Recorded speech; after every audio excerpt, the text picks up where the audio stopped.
Hi guys, we're back for another episode of Girlfriends Insider. But this week, it's no girls, it's just me by myself with these two lovely young men. Once again, my big brother Jordan, and then we have Jedrick. Yes. So he goes to school with my big brother. So this week we're gonna chop it up all about New Year resolutions and naming some of the top moments of our 2019 year. So how was you guys' day? I always have to ask that. How was your day? It was pretty good. We started on a late start. Kind of ate breakfast a little bit, you know. Yeah, I argued with my little brother. Oh my God. Castigated him for arguing with his younger brother. Baby J. Leave Baby J alone, please. My day was decent. I didn't do much. I was watching Kevin Hart's docu-series called Don't F This Up. Have you guys seen it? Yeah, We saw a little bit of it, yeah. It's pretty. I like it. I think it's pretty good. I think once you get deeper into it, I mean, aside from the cheating part about his wife, I didn't care too much about that. But not to be bogus, I mean, it's a part of his life and the don't F it up thing. But I like how he talked about how he brought all his friends with him to the top so they all can get a piece of the money that he's making, and he each gives them a job or responsibility in his company. I feel like that's really important too. Like, especially like if you're coming from like backgrounds like his, like the whole point is like everybody eats, so. I think the documentary did a great job of just providing an example of what to do when you become famous, as far as helping people around you become. Because let's be honest, everyone just won't be able to receive the same opportunity. But for the one that does, you just have to make sure people around you are eating as well. And that documentary showed that he is someone that exemplifies that. And so yeah, it was good. I thought it was good too, but I also feel like it's good to take everyone with you where you can, but I also feel like you can't take everybody to the top with you because some people can't grasp the concept of the role they need to play in going to the top with you. Like some people, they'll be like, I want to be on TV too, or I want to be in the spotlight just like Kevin, but it's also like that's not where you fit. Like you fit more so being a writer or a producer for one of my shows because that's your talent and that's what you're good at. I feel like it also depends on the type of people you have around you. No, absolutely, yeah. Definitely. Okay. So speaking of docuseries and movies and Netflix, what would you say are your top 5 movies from 2019? Before you answer, we'll pause. That's a good place to pause right now. Just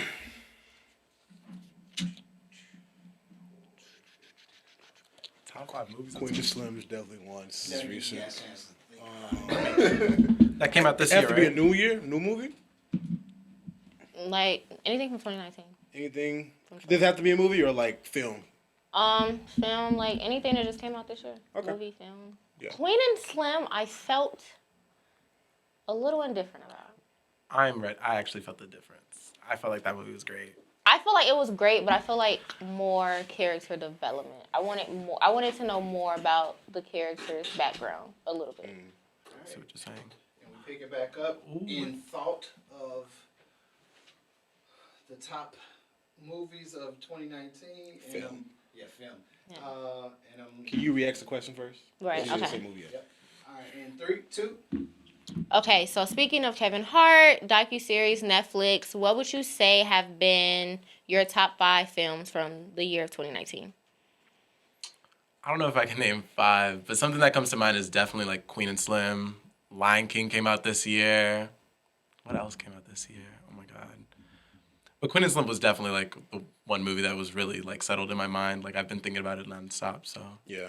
Movies, Queen of Slim is on my list as well, but I'm a show series guy. So one of my absolute favorite show right now is Succession. Comes on HBO. It is an amazing show. Like, oh my God, I love it. The Irishman's pretty good on Netflix. I'm naming stuff recent, but earlier in the year, The Black Godfather on Netflix. That was one of my favorites as well.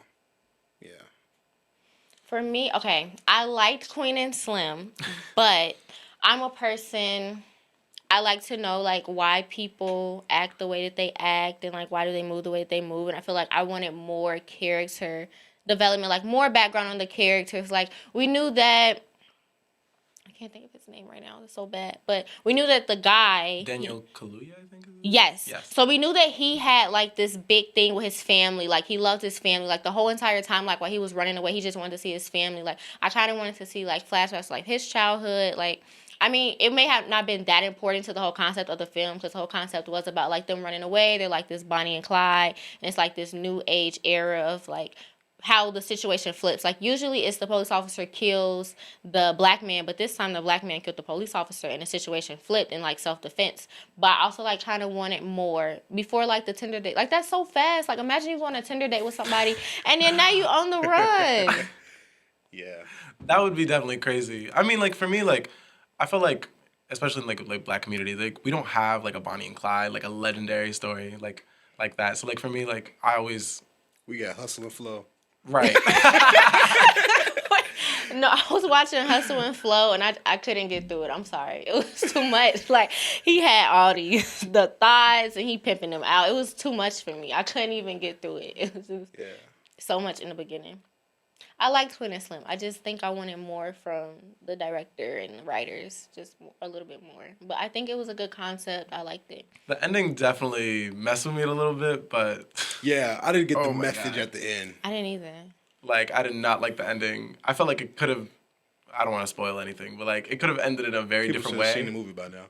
Right, yeah, you should have. It's been out for a minute now. You should have seen Alright, it. so what is it called? I just feel like it definitely should have ended on a good note. I just felt like they were sold out by like a random, like one of their like drug dealer friends or something. No, he wasn't even their friend. Like it was so. They went to her uncle's house in New Orleans. So the uncle in New Orleans made a call to a friend who served with him Yeah. while he was in the army. So they get to the people's house, the man and his wife, and his wife is like, no, like they can't stay here or whatever. So they end up hiding out in these people's house. Come to surprise, end up escaping people's house because the police find out that they're there because the neighbor across the street snitches. So the one police officer goes back there, finds them in a car about to run away, and like I respected him a lot for that. He was a black, Yeah. and what was crazy was that I feel like had that police officer not called him boy and said that to him, I feel like he would have snitched. I feel like that was a moment of realization for him to say, like, even though I have this uniform on, I'm still black. This still could happen to a child that I have. This could happen to my little brother, someone I know. I feel like that was his moment where it clicked for him when he got back there. So he let them go. So now they're in Florida. They meet with the guy who the uncle set them up with to be connected with to get on the plane to go to, were they trying to go to Cuba? Yeah, like Right. they were trying to go. Yeah, Cuba. Yeah, they were trying to go to Cuba. So the guy's like, yeah, I'm going to help you out. Come on, we got to go. And come find out, police officers find him. He drives off, and he's counting all this money because they were each worth $250,000 each. $500. But I mean, like, I just feel like even like we were watching the Meek Mill documentary today, and that. Okay, I that's a love top five. that. That's a top five. love That- that yeah. is Produced a by top five Jay-Z. for me too. It is so good, and like for me, like I feel like I was definitely one of those people that was like hopped on the train right away. Was like free Meek, blah blah, but I didn't really understand to the extent Yeah. of what was happening. Like it's That ridiculous. judge, and she's on the bench. I researched today because we finished it today this morning. Yeah. She's on the bench until 2023. That same judge, She Judge Brinkley. I'm like, wow. But like literally, like the whole point of that was like literally like an officer got on the stand and lied about him aiming a gun at him, and he's black. And then he talks about the fact that like he felt kind of betrayed with these people in power sitting and like lying on him, and like a lot of people really sacrifice themselves for a badge or for like a couple stripes. So I felt that Meek Mill's docuseries, it made me like cry because I feel like it was so petty. Because when you're an artist, first of all, you're traveling all the time. Your schedule changing is going to be unpredictable. And what was so messed up is that the people, was he working with Rock? No, he wasn't working with Rock Nation. He was working with, what's Rick Ross? Yeah. It's called, what's his label called? Maybach Music. Yeah, Maybach Music. So the lady from, I feel like the lady who was speaking on his behalf who would come to court with him, I feel like she was with Rock Nation because he was doing some type of connection or tour or something. She would say like, he's an artist. It's unpredictable. Like our schedule changes. We can't really update you as fast as you would like because it changes in an hour or 30 minutes can throw it off. So I just felt like that was just sad that she would always try to put him in jail or make things more strict. No, when she called him and Nicki Minaj to the back to ask to make a song, she said like, if you make Can you this make song, a Boyz II Men song? a Boyz II Men song, and then like, I'll let you go, like I'll just shout me out. Right, just shout me out. Like what? That's crazy. That's ridiculous. Absolutely ridiculous. I do like the fact though at his last hearing with her, he wore like a tech suit, a gym outfit. Like he's like, I lost all respect for her. I'm not finna wear no suit no more in the courtroom. Like this raps. What I get is what I get. I have no faith for her no more. I have no respect for her no more. You know how traumatizing that is? Like, every Yeah. time you go into court, you're just like, well, this might be the last time. Like, literally, he was like, I go into court with 2 pairs of underwear and 2 shirts on just because I don't know if I'm going to be able to go home. Like, what? Yeah. You're making money. Like, he's not a threat to anybody, but He's not though. I love Meek Mill. Even though his grammar is so terrible on Twitter, I love Meek Mill. He is so like his docuseries just made me love him. Yeah, my respect for him now. My is respect just, of him like way over. I love Meek now. I'm a buy albums if I can. Not stream it, buy it. I think that Meek Mill is also. I feel like Jay-Z mentoring him is really good. He's trying to be on the path to Jay-Z where he's not just making music, but he's also like investing in businesses. He's also like involved in a lot of social justice issues. He's trying to be supportive and be like role model for young black women and men. Like he's really trying to get involved. He's not just trying to be some rapper. I feel like he's trying to like really get on that Jay-Z path. Yeah. And like it's all, like that's what's happening a lot in the industry. Like people want to be moguls. Like it's not only about rap these days. It's like what you do to influence your community as well. And like that's what we were talking about earlier with like the difference between Kanye West and like Jay-Z. Where like Jay-Z is like really invested in his community and like not like first off he produced the Free Meek series and it's just like seeing that brought hella light to it compared to what Kanye does where he sits in an office with Trump. So it's like Kanye is just.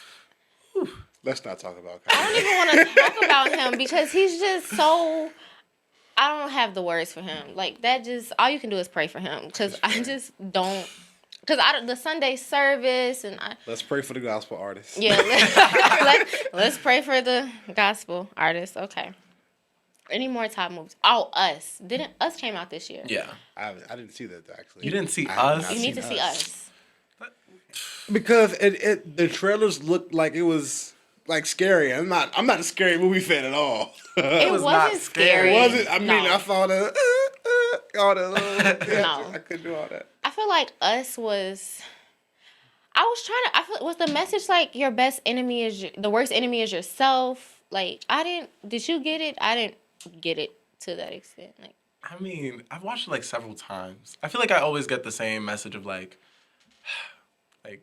there's just I don't even know, like there's just a population of people that are mistreated at all times, and it's only gonna take a matter of time before they rise up.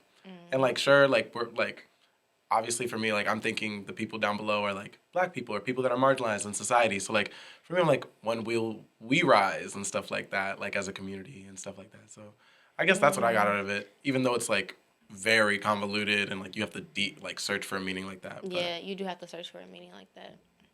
Okay, aside from movies, what would you say are the top funniest moments that have happened on social media this year? It's been so much happening. You can't keep up. I would say with Trump's media. impeachment. Oh, Trump's impeachment. my God. Oh, that tweet he gave out that day. Trump's impeachment. That was definitely a big moment because for me, like, a lot of people around me were like, yeah, he's impeached. He's gone. And I was like, no. worry like that. It's the first step in the process. It's like, yeah. So, I mean, he's not even really out of office. It's just like, now it's to see if the Senate actually does anything about that. But, I mean, I kind of doubt it. The state of politics right now, it's like kind of in his favor. So, I don't know. I've just been very in like touch with the debates, the presidential debates lately. I'm just trying to see who's gonna be our next president, who's gonna run this country right now. Like, I'm very interested in that too. I mean, we're coming off of such a controversial person. Like anybody after them, it's gonna be someone that's animated. Like it has to be someone that is animated and that has fed, like someone open. And like even though I don't like Trump, like what it comes down to is he always says his next move. I feel like our next president will like have a good presidency because everyone will feel like you're better than Trump. That is true. It's like whenever you come from like trash, whatever you get is like cool. I just hope people don't. But I don't know. I just hope people like whoever's next in presidency is just like not claiming all of these things. Like Trump claimed a bunch of things and like he didn't pull out for his voters. So like I wonder if like people are just gonna talk just to get a bunch of black voters or a bunch of gay voters or get a bunch of voters to side with one person. True. And then when it comes down to it, they can't do anything for what they were trying to set out to do. Mine has nothing to do with politics. I think one of my funniest nights on Twitter was when the baby news got leaked. And every girl was on Twitter cutting up. Yeah, I stayed off Twitter that night. That was so funny. ASAP Rocky, first off, the ASAP Rocky thing happened first. Oh yeah, ASAP That whole Rocky. week was crazy. It was ASAP Rocky, Steph Curry, and the baby. It was funny. No, absolutely. And It was hilarious. oh my God. And then the stroke game jokes about ASAP Rocky. Yeah. And then everyone was like, well, the baby though. Girls were literally like, I'm gonna standing outside of his tour bus when the concert's over with. Like, it was so funny to me. Okay. Oh, another moment this year, T.I. saying that he goes to the doctor with his daughter to check her hymen to make sure she's still a virgin. I had to call my dad and ask him what he thought about that. He said that's insane. That's crazy. He said, and that's Yeah. so weird. Who wants to, why do you want to look? That's weird to me. You want to see if I'm, and your hymen can be broken, not even from having sex. Like, if you're an athlete, it can be broken from that. Like, it can be broken from so many things.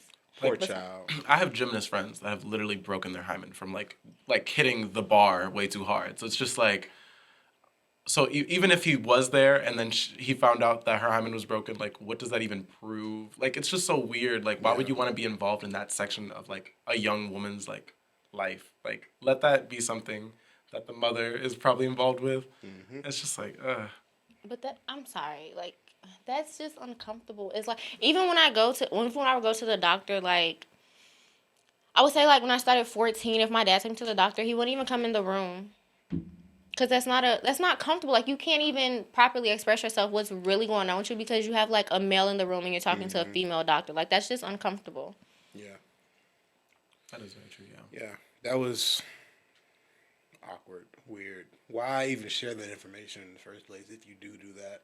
And you can tell that Will Smith and it's Jada Pinkett Smith so, but the Red Table Talk, I watched it and just hearing him talk his way around the situation, you could just tell the family tried to give him a bone to explain himself, and even then he just made a fool of himself. I feel he just uses big words. Big words don't make you smart. Yeah, literally, he tries to use big big words. And then his relationship, first of all, on the Red Table Talk, his relationship with Tiny screamed struggle love. Oh my God. Literally, it Wasn't that screamed 3 struggle love. episodes? Yeah, she was not talking. She was whispering little things and yeah, she's fine. Yeah, it did not seem like he even let her finish a sentence. Okay, guys. So T.I. was talking about struggle love. Basically, the whole concept on the Red Table Talk with him and his wife Tiny is just struggle love. He just feels like women.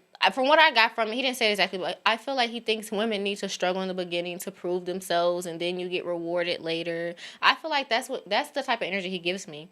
So the other night was fight night in Atlanta. So all the Atlanta stars were there, him and his wife, Tiny. So the Shade Room posted a picture of them. So I read the Shade Room comments because they're hilarious to me. People say the craziest things. So someone commented, struggle love, no thanks. T.I.'s response is, with no struggle, there's no progress. Frederick Douglass. I think that was intended for something other than actual relationship love, though. Yeah, but the whole concept was to talk about struggle, love, and He said he used the Frederick Douglass quote to refer to struggle love, though. You're saying with no struggle, there's no progress? he didn't even have to respond. But again, I feel he's always trying to flex this intelligence. But he's not. But he's not. But I'm just saying, intelligent. He pulls up an old quote, and it's just what are you really trying to prove? Cool, congrats. You quoted Frederick Douglass, but what does that have to do with someone commenting struggle, love, right, and the struggle you have in your marriage? I think he's good for speaking on social justice issues sometimes and trying to back that and trying to be a part of impacting his community in Atlanta and talking about the gentrification issues that they're having. I think he's good for that. But he needs a new publicist. He needs to look in the mirror. He needs to look in the mirror and he needs a new publicist. Because me, Jordan, and Nana, we have these conversations. I'm a big person on social media, branding, design, all of that. And I feel like some people just need new publicists. Because if I'm your publicist, I'm going to tell you to stop posting. Just let me post for you. we're going to sit down and make a calendar of what you're allowed to post But- because you can't grasp the concept of how to use your platform. I don't even think T.I. would. Does he even have a publicist? Like, I don't think the publicist controls him. You know He what I feels mean? like his vocabulary is probably too large. What I need a publicist for? What do I need a publicist? All my animosities and all my intellect. Why do I need a? Nah, he needs one now. He needs one. He needs one. No, and I feel like with this new scandal, like it brought into light, like, damn, like maybe I'm not as smart as I thought I was. Maybe I'm not a speaker for this community, and especially not Black women. Like, don't speak for Black women. I hate that. I hate when people try to. If you're not a Black woman, sit down.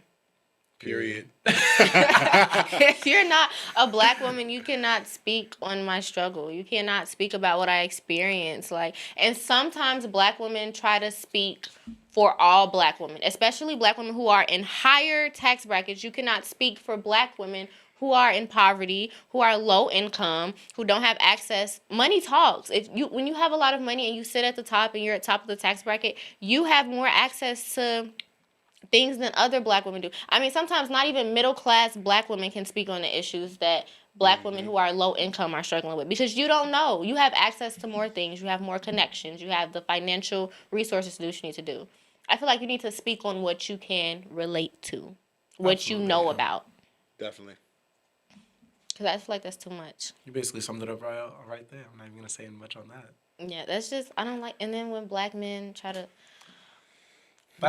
That's actually something, yeah. Like, especially like Black men that just try to like lump everyone together. Like, yeah. like being Black is like one singular thing. Like, there's multiple identities being involved with it, and like me even being Black and gay, like I deal with like the intersection of that within the Black community, especially like looking ambiguous. Like I'm not Black enough to be part of the Black crowd. I'm not Spanish enough to be part of the Spanish crowd. So it's like, you know, I kind of like lie in the middle with all of that. So like trying to find my balance with all of it, and like people not speaking for me. I feel like people always try to speak for me, and they never say the right thing. So it's like, step back, please.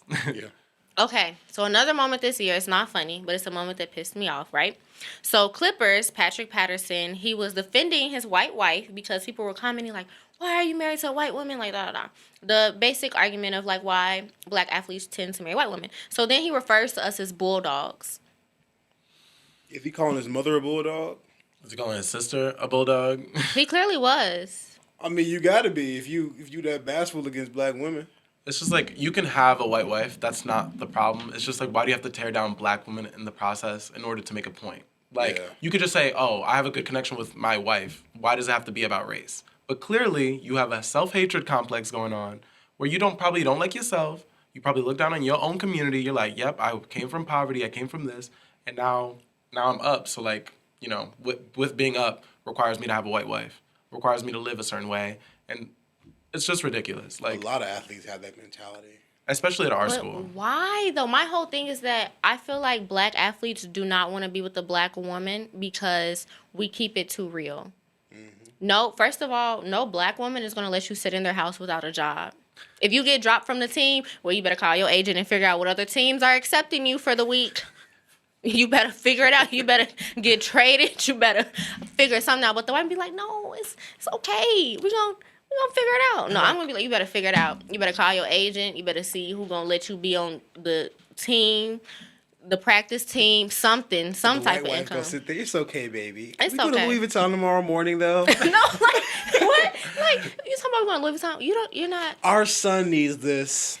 Isn't he so precious? Oh my God! It's just, again, it reminds me of like a Kanye West, like Kim Kardashian dynamic, where you're gonna have Black kids. You know what I mean? You are going to raise like if he has a If he Black has a daughter, Literally. like how is she gonna be raised? Like you know what I mean? Like I feel like, oh my God, it's just so terrible. And like I also feel like Black athletes aren't truly aware of the real purpose they serve. They aren't. Because I've talked to some Black athletes and they're like, they go to these predominantly white institutions because that's where majority of them go because they offer them a lot of, they pay for everything for you. You have a good chance if you possess the talent, you have your stats prove it, your records prove that you're a good athlete, then you have a good chance of going to the pro. So they say like, it's not racist here. I'm fine. Like, no one's racist towards me. Why would they be racist towards someone who makes them money? period. You know how much money you generate for them? Do you know that you basically, aside from donors and people who actually pay out of pocket to go to this school, do you know how much money you're paying for buildings across this campus. You're paying professors' salaries. And they don't want to pay athletes. They don't don't. want to pay athletes. But I mean, again, what it comes down to is like, honestly, like going to our school, like literally a majority of all the athletes are either dating like a white girl or someone who's just non-black. And I just feel like they're always complaining that they don't get it, that they don't understand. And it's just like, how can they? That's what I never understood. Okay, how can you be a black man? I don't like black men to have a fetish for white women. I don't. That's weird to me. Like, why do you fetish a white But woman? the whole so relationship much? is fetishized. Like, it's like white women and black men, like, that are in a relationship together, fetishizing each other. Like, white women are like, yes, like, I get to be submissive in this relationship. Like, he gets to be this, like, alpha male. And, like, again, it just feeds into this whole, like, black men have to be the most masculine. They cannot be in tune with their emotions. It's like, But you can be. exactly. Like, how fulfilling is the relationship if you're not really talking about yourself?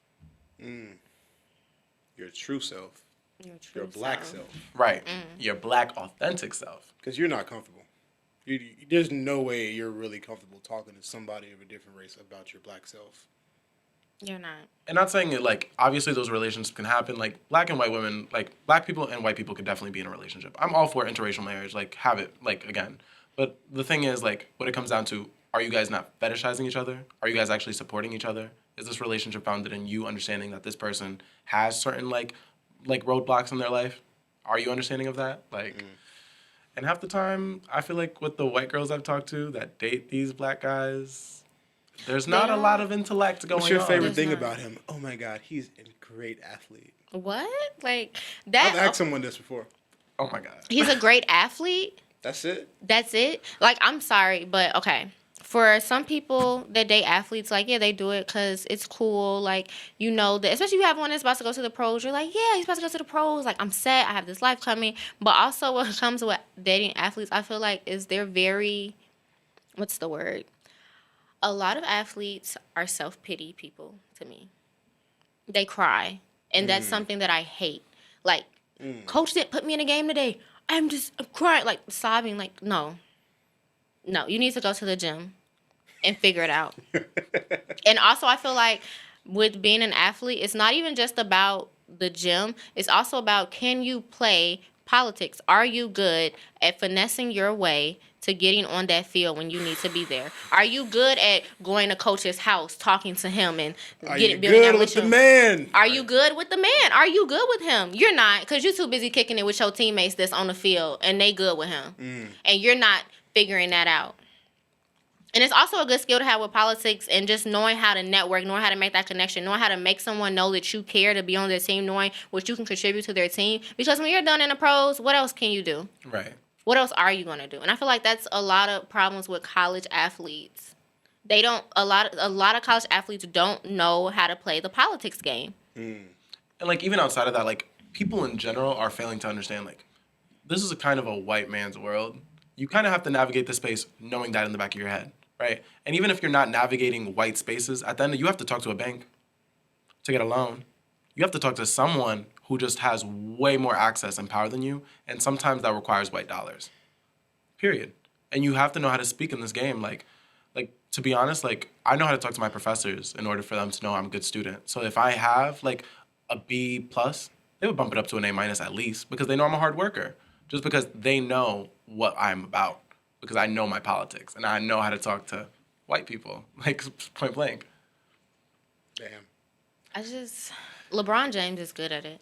Oh, yes. LeBron James is good at it. LeBron is good at it. Jay-Z is good at it. Like Dwayne Wade. Dwayne Wade is good at yeah. it too. Gabrielle Union, his wife.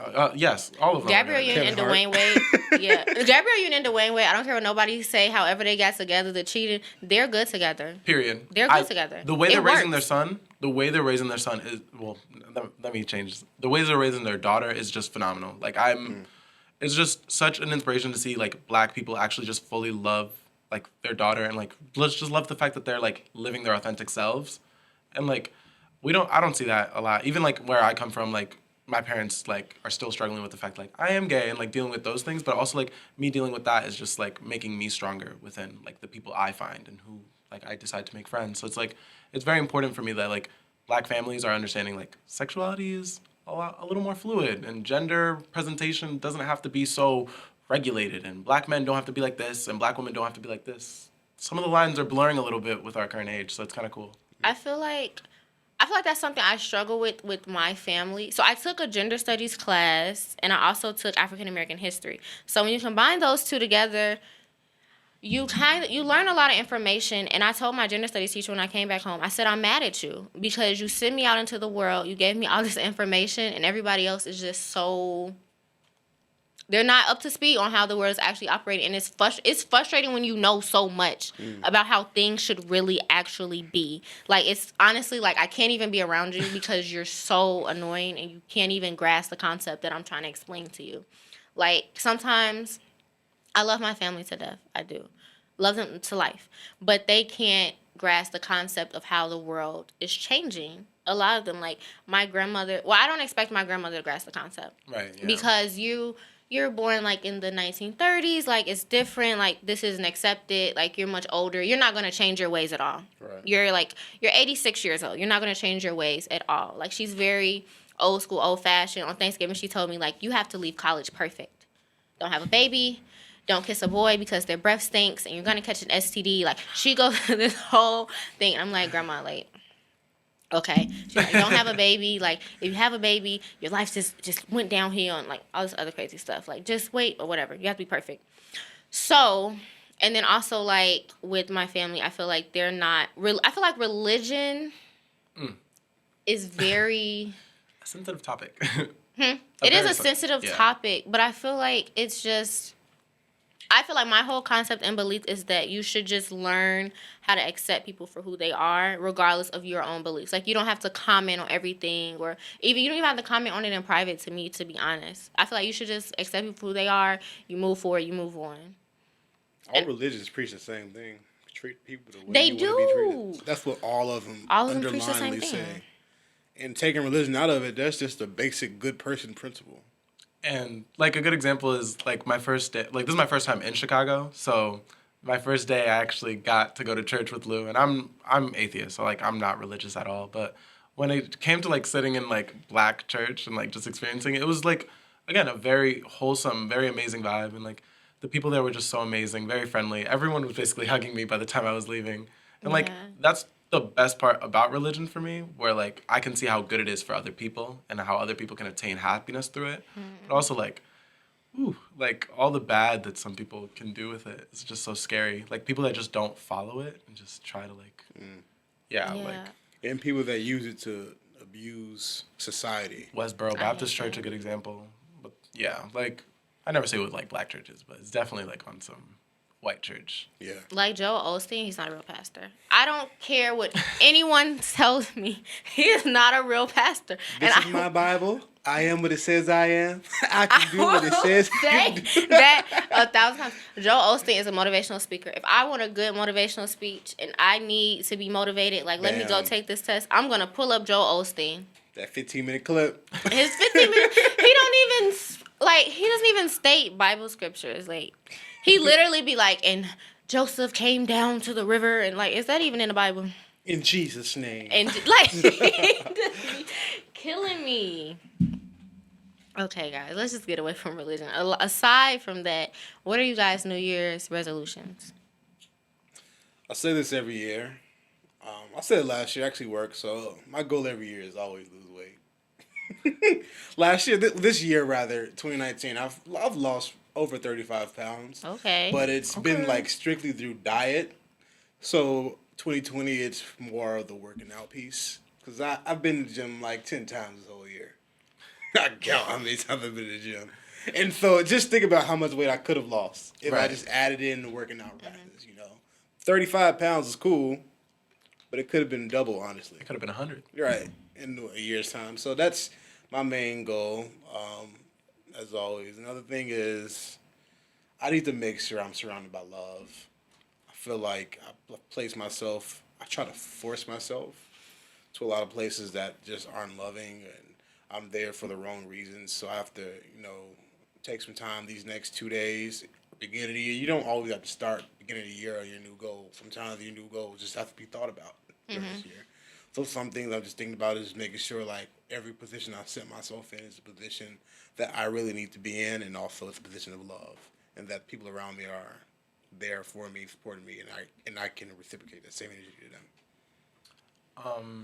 I feel very similar. Like I definitely had like this year is also like my year for like getting in shape and stuff like that. Like I really want to be more healthy. I really want to attain my summer body and stuff like that. So like including the gym is just the biggest part. I feel like everyone's is just always working out, blah blah. But like I've been putting into practice and I've been seeing results. So I'm very happy about that. But also like in general, like I want to surround myself with more like intellectual people. I feel like I find myself always just talking to people that just don't really satisfy like certain parts of my brain where I'm just like, cool, I'm talking to you because it's out of necessity and like we're friends and we know each other, but it's just like I feel like oftentimes like people aren't really like present in conversations anymore. So like I definitely want to obtain like just a better group of friends, especially at school. So yeah. I think one of my goals is to be content with being alone. I feel like sometimes you know how like in the daytime you fine with being alone, you like this is nice, like it's not that bad, and then when night hit you like ooh. Or you start scrolling through Twitter. Right, you start scrolling through That Twitter. cold breeze at night. Because through the daytime I be fine. I be like, this is fine, like this is cool. And then once night hit, I'm like, oh, you alone for real. That's when you make them questionable texts. Right, you be texting people like, oh, how was your what you doing? like what you doing tonight? Like You up? good? Right, you up? You be FaceTiming and you be hanging up after the 3 little rings like that was an accident. You see Right. what they gonna say to you when you text them back. But being okay with being alone, I have a bet with my roommate and my friend Jaden that I can go a year without dating anyone. So I can't date someone until November, the end of November. Good luck. I feel like I'm gonna do great. You can do I it. hope you can. You can do You it. should. be able to. I'm gonna do it because I'm gonna spend my goal. First of all, I'm not coming back to Chicago for the summer. Fingers crossed I get this internship in California. I'm gonna live there. Then I want to study abroad in London. So I'm living in London until the end of November. I honestly won't have time to have a relationship with anyone if all of those plans successfully go through. And which I'm hoping that they are because I'm applying Yeah, myself. but you'll find yourself having time. I'm telling you, you'll be in California. You gonna fall in love in London? You'll be in Oh God. a nice no. Brit, a nice white British man. Amber Anderson.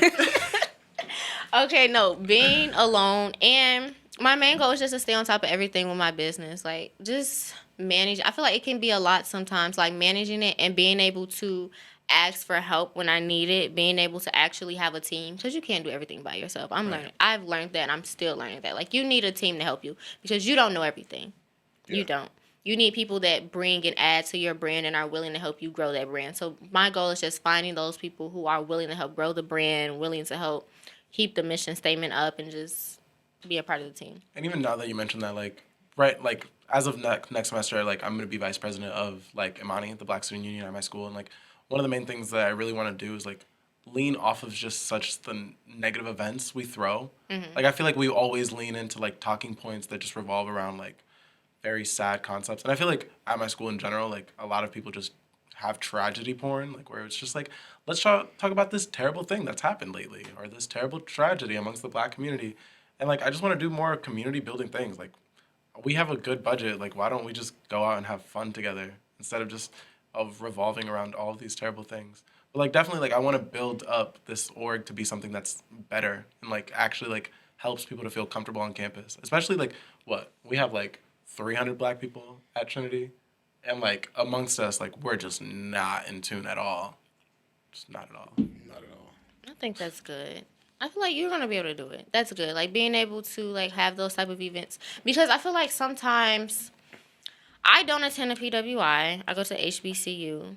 But I feel like sometimes we just talk about struggle. I feel like that's all that people try to talk about is just struggle. And we're just, like, poor us. Our generation also super sensitive. Yeah. Yes. We always try to include everybody. We always try to include everybody, and then I feel like we scream racism sometimes too much. Sometimes certain things aren't racism. It's not. I feel like we take it as it's racist, it's racist, it's racist, and sometimes it's not. But don't get me wrong, there are things that do happen that are racist, But that you- are blatantly racism. what mainly it is, honestly, I feel like half the time the black community don't be mad until white people call it out, or like white people will make it a bigger deal than us, and we're just Right. like, okay, like I feel like it's always a bigger. I like it's always something bigger than like that's brought out of proportion. I feel. So. I also feel that way too. Okay, do you all feel like it's a difference between racism and just flat out ignorance?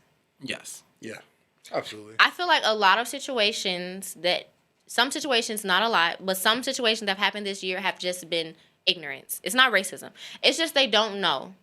Because you also have to take into account that they come from, so like our white people who are in our age range, don't get me wrong, they should fully be aware of what racism is, what's wrong and what's not wrong. But also you have to understand that they're white. They come from a white household with two parents who are white, their grandparents who are white, who may basically be racist, who aren't supportive of black movements, black people, who aren't socially aware or culturally aware. So that's what they're taught. And I feel like sometimes you can't fault people for what they're taught. They're just ignorant. They're ignorant. And there are some white people who are socially aware. Like my gender studies teacher, she does a good job of being socially aware. But you're still going to have your ignorant moments, no matter how socially aware you are. Because that's where you come from. It's your upbringing. Like that's all you know. Right. And a book in a classroom can only do so much for you. You have to like actually go out in the real world. You have to experience stuff. You have to at the end of the day. experience things. And then like when it comes down to it, like especially with the ignorance thing, like especially with cancel culture, like I feel like we're really quick to cancel people, and like people can have a good redemption from that. Like we don't have. I don't feel like white people have a red table talk where they can come and talk to black people and actually get to know that, because how many people actually know black people? That is true. I'm gonna be honest. I come from New York City. I come from Brooklyn. I went to a 99% black school. Like, and then coming to Trinity, where literally they're the majority, it was kind of off-putting. Like, I didn't have many white friends, so like for me, I was kind of ignorant of the things they do. I just thought all white people do this, all white people do that, and it took me actually having white friends to actually do that. But the thing is, I took the first step. Right. And that's the thing. Like, I don't feel like my white peers take the first step to actually get to know me. Not at all. Like, a good example, we were telling you before the show that we went to a restaurant, and in that restaurant, we're, like, literally, like, just chilling, lounging around, and one of our white friends comes up to us, and basically she starts apologizing to me, like, oh, like, I'm so sorry, Jedrick, like, about how things are. Like, I see your Instagram all the time, and, like, you're so mad at white people, and, like, I just want to say sorry. I'm just like... And I didn't lash out on her. Like, I didn't do anything. I was just like, maybe we could talk about this at a different time. I laughed. Oh my God. Laughed in her face. And she was getting Poor a little... baby. She was getting a little off-put by, obviously, him laughing, but it's just like... So, It's I mean, I wouldn't want an apology from you. I'm sorry. I just Right. wouldn't. I don't want an apology from you because can't even begin to understand what you're really apologizing for being white. You Correct. can't even digest half the things that happen to black people, what your ancestors have done. You can't even digest the fact that you're standing in front of me with a lot of money because of what they've done to my people. You can't even digest that. And that's the scariest part. do you know what your great grandfather did? Exactly. Do you know what your great grandfather did for you to live in that big house that you stand in? I saw a Twitter post where it's like, when you meet me being black, you meeting another person with your same last name, like... Where you from? What's your grandparents in? Right. Like, okay. Sharecropping. Like, okay. We from Alabama. Me too. Like, okay, maybe our people was on the same plantation. Like, okay. Like, You probably own this. right. You probably, right. And Like, me- yeah, like, it's just, like, this white guilt thing is very serious at a PWI. Especially, like, where everyone is, like, so socially conscious. Like, in an age where everyone is understanding of racism, the thing is, it does come to an ignorance thing. Where it's like, they come into your room and it's just like, are you understanding the grasp of what you're really trying to do right now? Like, you're apologizing for a whole race. Right. You're grouping, like, you're literally grouping yourself with a bunch of people. That is true. I don't know. I can't speak to the PWI experience. I'm at a HBCU, so I don't deal with that. Like, I'm very comfortable and safe. Like, God bless. How do you feel? I mean, I'm always uncomfortable, but at the same time, I have this alpha male mentality. As a big black guy in the room, like I am overpowering to everyone else. So it's like I do know at the end of the day, they kind of are scared of me more than anything. So that's always in the back of my mind. But I mean, it's always an uncomfortable environment, making sure you're not overdoing it, True. or underdoing it per se. But there's always misconceptions that you hear from both black and white people on how you should act in the white environment. And honestly, now that I'm in it more, I'm starting to just find my own identity. Right. You just can't take what other people give you. Now that I'm learning, after spending a year and a half in college, now I understand that, all right, this is me, be you. You find yourself, you're not going to be the same person you were your freshman year. You're going to grow into yourself. So with that comes more comfortability. So, yeah. I don't know. Okay, so people do get mad at me when I say this. So sometimes I love going to HBCU. I think it's an amazing experience. I think it gives you that foundation to go out into the world. You're able to connect with people that look like you. It's a positive experience. You sit next to people who look just like you. They're going to be successful lawyers, politicians, businessmen, businesswomen. Like, it's a great experience. But I feel like sometimes you get so comfortable that you don't know how to navigate in another space. Like, for me, I have, since preschool, I have gone to predominantly black schools. I even went to a predominantly black private school. I have never, ever in my life been for a long period of time in a diverse environment where I have had to get outside my comfort zone, talk to other people of different cultures and races. Like, I have never experienced that. So sometimes I am worried about what is it going to be like when I leave here and I'm out in the real world. What is it going to be like? They say, like, oh, you get it at your internship. I feel like that's for 2 months. Okay, cool. 2 months. I'm dealing with this. I eventually, it's fine. But I feel like that just, no. I feel like at a PWI also, like, there's this level of, like, quote unquote black excellence. Like, everyone's just trying to be perfect and amazing, and like everyone's competing for the same white eyes, if anything. Like, so, like, for me, like, I'm a very relaxed person. I'm very lax, and sometimes I think I'm not doing enough, but then I'm like, damn, I got to college. Like, I got a scholarship. I'm doing exactly what I'm set out to do, Right. and I still don't feel like I'm doing enough. So it's like, at what point am I doing enough? And, like, that's where people run themselves too thin. That's where people are hating their experience. And that's where I feel like, even though the PWI experience is definitely, like, a very polarizing one, where it's just like, there is a lot of bad. There's also a lot of good, just because it does come with access. I don't have to worry about a dime. And, like, so one of the things I didn't know about, like, was the fact that, like, literally when there's breaks and you're on campus, there's still food at Trinity, like, at the school we go to. And, like, at other places, they completely cut off food.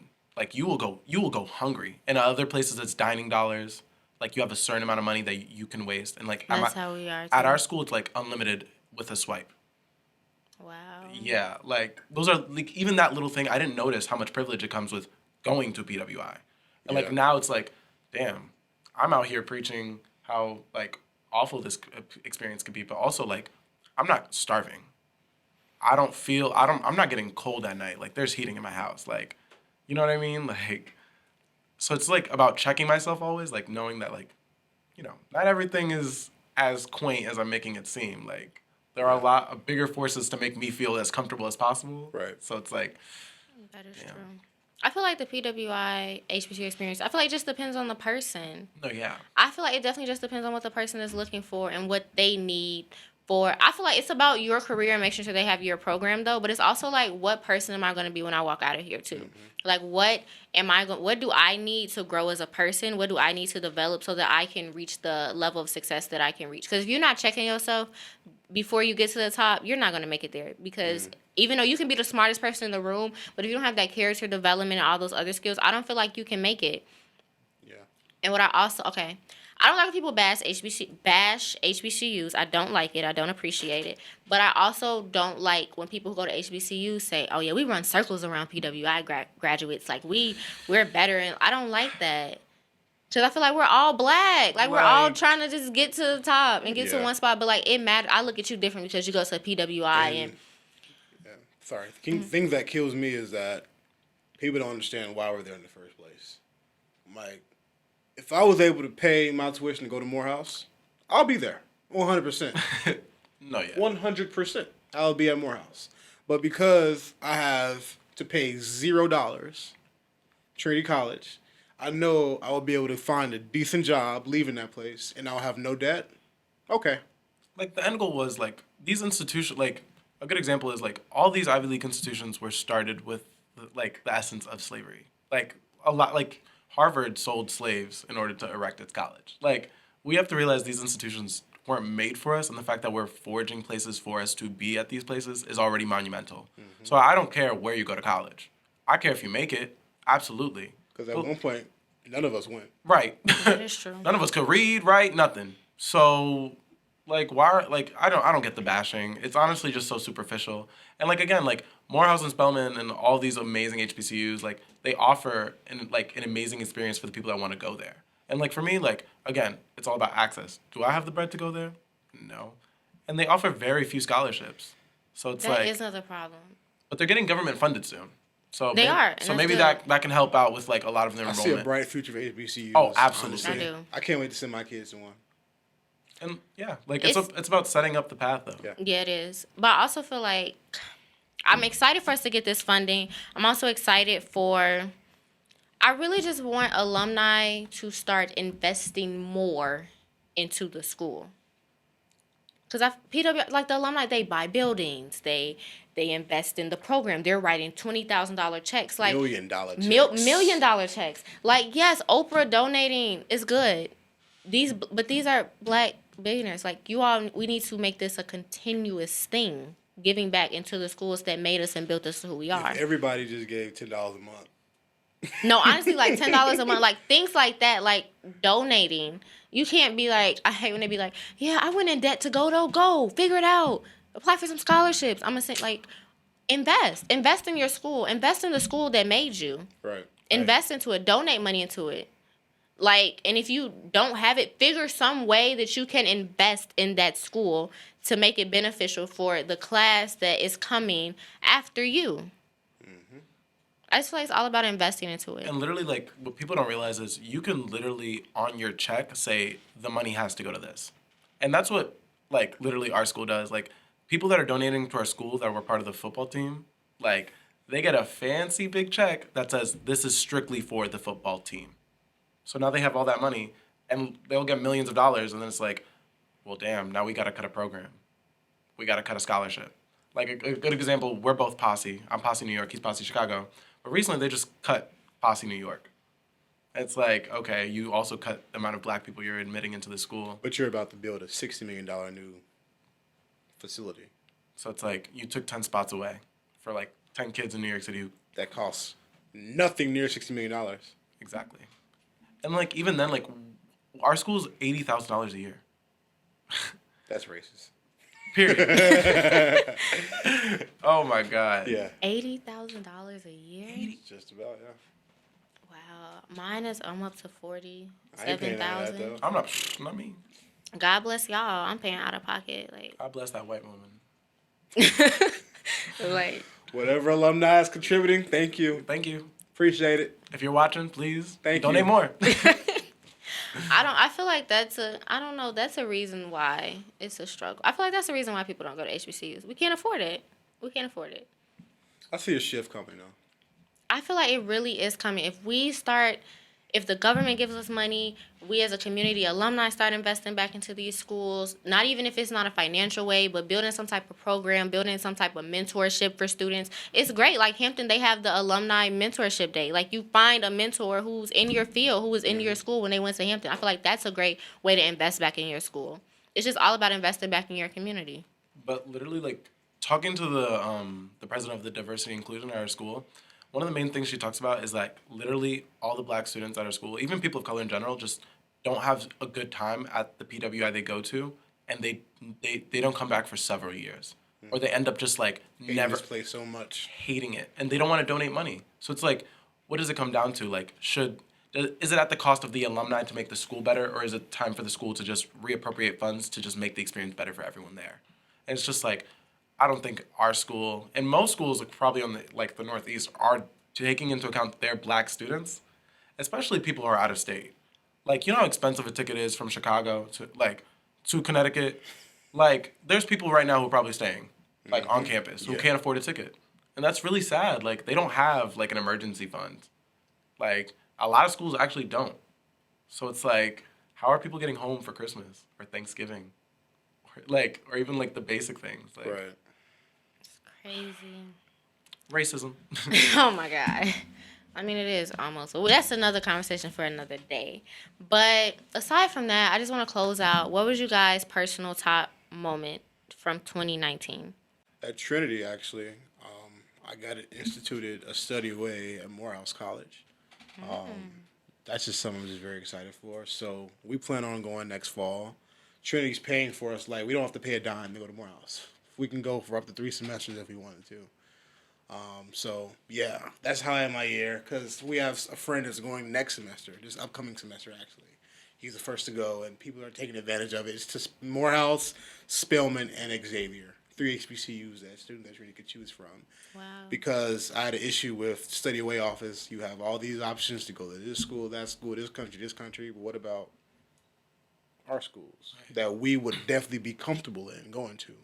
You know, because a lot of people would cherish that experience. So that's how my year is getting instituted a study away program at Morehouse, where if you can obtain it, you can go for free. And, like, oh my God. I'm really excited to obviously be a part of the program just because, like, I get a taste of what it's like to even go to an HBCU for a semester. So, like, luckily, after this experience, I get to actually have a review of something. Mm-hmm. Obviously, like, it's going to be a culture shock to just be in a space where it's just entirely filled by people that look like me, act like me, from the same communities as me. Even though there's, like, probably, like, hidden veils of, like, classism involved. But, like, a different conversation. But, like, I'm very excited about that, absolutely. One of the things I'm really excited about, as I mentioned earlier, is definitely just being, like, finally becoming vice president. Like, that's one of the things I've been settled into, and, like, just building up leadership and, like, building up, like, community. And, like, I just have a lot of plans. Like, a lot of people just don't have my vision. And, like, I can't allow other people to take charge of it because I know they're going to, like, drop it. Like, they're going to drop the bag on it. And it's just, like, if it's not done right the first time, no one's going to look at it again. Right. And, like, I need the backing of, like, head officials at my college. And, like, Right. that takes for me to be feted. You know what I mean? Like, it takes, like, my reputation to be built up. And, like, right now, like, it's a lot of work, but it's definitely going to get started. So I'm really excited about this upcoming year. So That's good. I think my top moment this year has been expanding and launching a college chapter because, oh, thanks, guys. Because, okay, so I am very big on, I hate when people create women empowerment groups or mentoring programs, but all we do is sit around and have brunch and just eat food and talk. Like, that's a waste of space. It's a waste of time. You're not actually pouring back into the community to mentor girls. You're not actually taking the time to sit down and plan workshops that actually help young women in high school, like, get those skills they need to prepare for college and their career. So my main goal right now is, like, we've launched the University of Kentucky. We're about to launch at FAMU. We're going to launch at Xavier, and then we're launching at Alcorn. And then today we just announced, like, we're going to have a big Chicago chapter just full of all the colleges in the city of Chicago. Nice. So if you go to DePaul, if you go to Loyola, like, you can join. So my whole thing is that creating this environment for Black women to be able to connect with each other and have, like, build a sisterhood, like a genuine sisterhood, not something you're a part of just for social status or you're a part of because someone told you need to be a part of this in order to reach the next level, but you're just a part of it because you genuinely want to be there. And also just being able to get career development and get hands-on help, like having LinkedIn come in, talk about building a profile, because a lot of my peers, they don't have LinkedIn accounts. And I'm like, you need one. Like, that's a really great way to connect with people who are not only in those positions you want to be in, but they're also people who are in college just like you who may be able to help you and plug you and make those connections. So just being able to help college women with career development, making genuine connections, building sisterhood, and just giving back to the community is my whole big thing and vision right now. That's been my biggest accomplishment, I think. Good stuff. All right. So we're going to close out, guys. Thank you again for coming, Jordan and Jedrick. Jedrick, yeah. Jedrick. Did I say it right? You said it right, yeah. Okay, perfect. This week was fun, guys. Yes. I like this conversation. Thank you for having me. And introducing me to Chicago. First podcast, right?